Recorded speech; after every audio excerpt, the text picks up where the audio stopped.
sa 10 patay at milyong-milyong halaga ng pinsala, lumakas pa at isa ng severe tropical storm. Biglang meron magasang tubig. Wala na. Paghahanap sa mga natabunan ng gumuhong lupa sa Antipolo, mas pinahirap ng masamang panahon.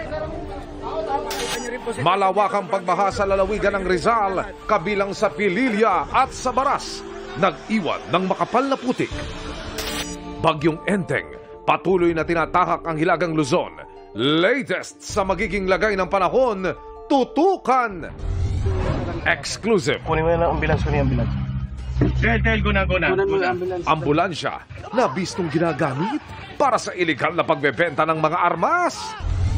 Malaking hukay ng PNP sa isang gusali sa loob ng compound ng Kingdom of Jesus Christ. Kinwestiyon ng grupo kung sakop pa ng isinisilbing arrest warrant kay Pastor Apollo Kibuloy. Countless innocent lives have been lost, and many families find themselves displaced. Giyera sa pagdating ng mga hapon, sumiklab na sa pulang araw.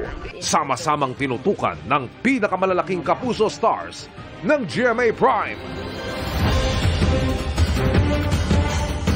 Live mula sa GMA Network Center, 20 taon nang nakatutok. 24 oras.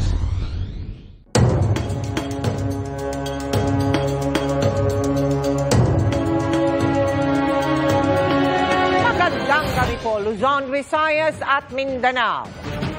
Umakyat pa sa 10 ang napaulat na nasawi dahil sa pananalasa ng Bagyong Enteng na mas lumakas pa at isa na ngayong severe tropical storm. Hindi pa kasama riyan ang pinakauling natagpuang patay sa Antipolo, Rizal ngayong hapon lamang, kaya umakyat na sa 8 ang death toll doon.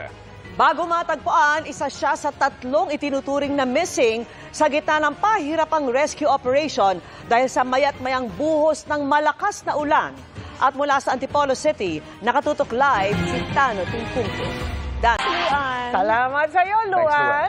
At yan ang mga balita ngayong Martes. Ako po si Mel Tiangco. Ako naman po si Vicky Morales para sa mas malaking misyon. Para sa mas malawak na paglilingkod sa bayan, ako po si Emil Sumangil. Mula sa GMA Integrated News, ang News Authority ng Pilipino, nakatuto kami 24 oras.